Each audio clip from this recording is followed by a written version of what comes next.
किसी गांव में अली बाबा नाम का एक बहुत बड़ा पीर रहता था। वह आने वाला भविष्य देख सकते थे। यही नहीं, किसी की भी हाथ देखकर कुछ भी वो कहते वह हमेशा सच होता था। उनका कहा कभी नहीं बदलता था। कुछ दिन पहले की बात है। वह अपने लौते बेटे किसान की हाथ देख रहे थे। हाथ देख रहते ही अली बाबा का सर चकरा गया। अरे ये कैसे हो सकता है? मेरे बेटे का विवाह किसी गरीब मजदूर की बेटी से होगा। ये कहते हुए अली बाबा अपने आंख बंद करके उस लड़की की छवि को देखा।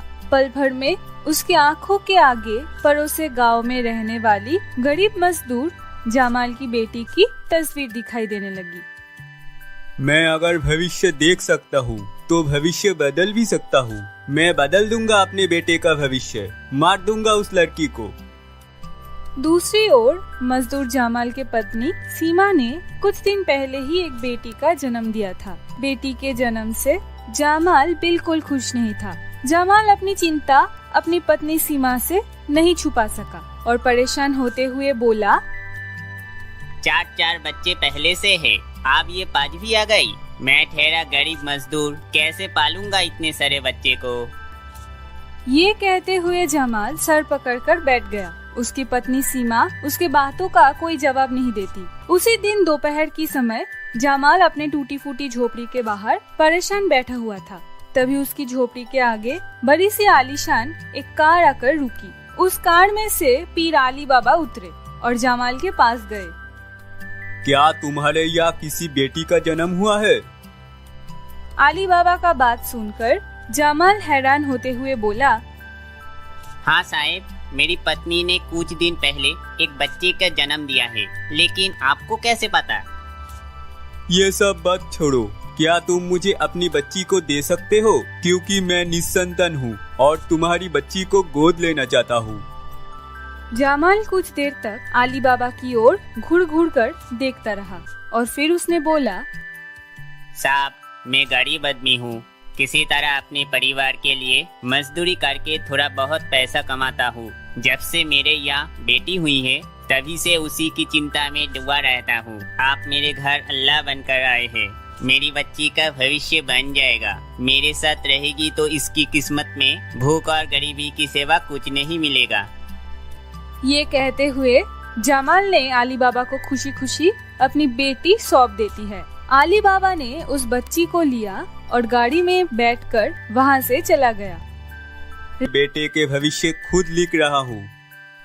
ये कहते हुए अली बाबा ने उसे मासूम से बच्चे को पुल से नीचे फेंक दिया और मुस्कुराते हुए वहाँ से चला गया। खुशकिस्मत से वह बच्ची नदी में बह रही एक टोकरी के अंदर जाकर गिरी। वहीं नदी के किनारे बसा एक गांव की मछुआरे उसी समय जाल डालकर मछली के फंसने का इंतजार कर रही थी।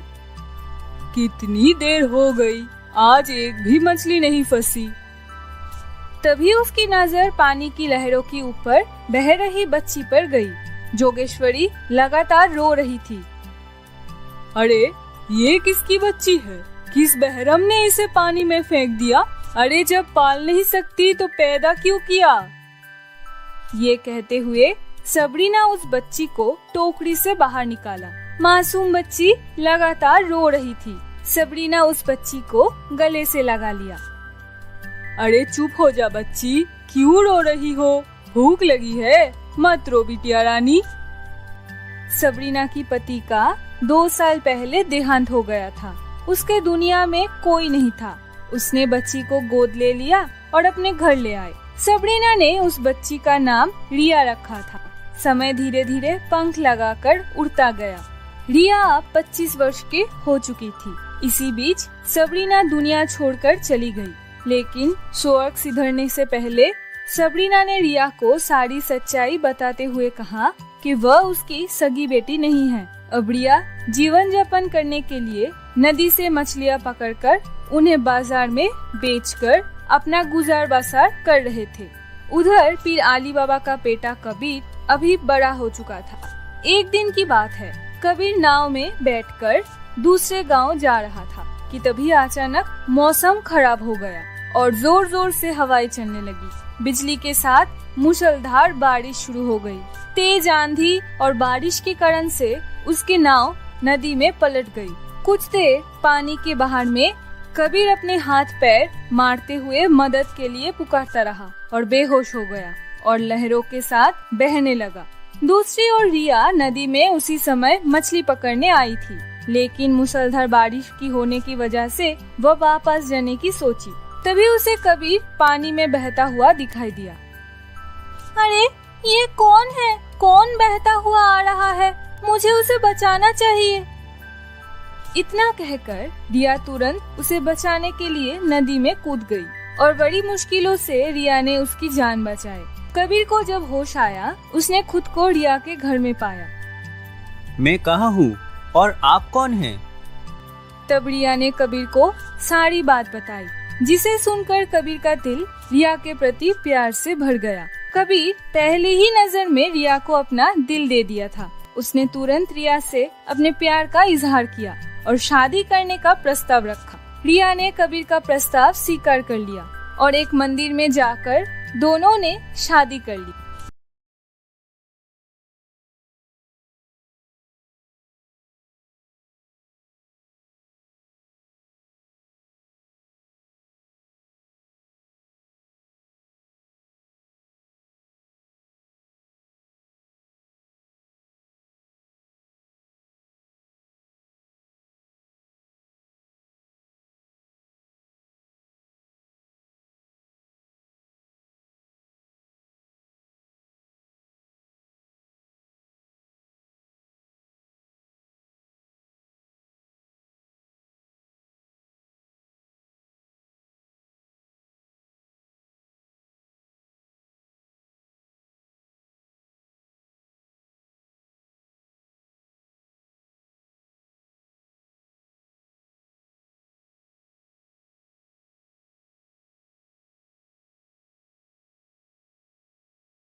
लगी। तब रिया ने कबीर को अपने पिता को माफ करने के लिए कहा।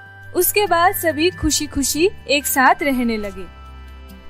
तो मेरे प्यारे दोस्तों, कैसी लगी आपको हमारी ये कहानी?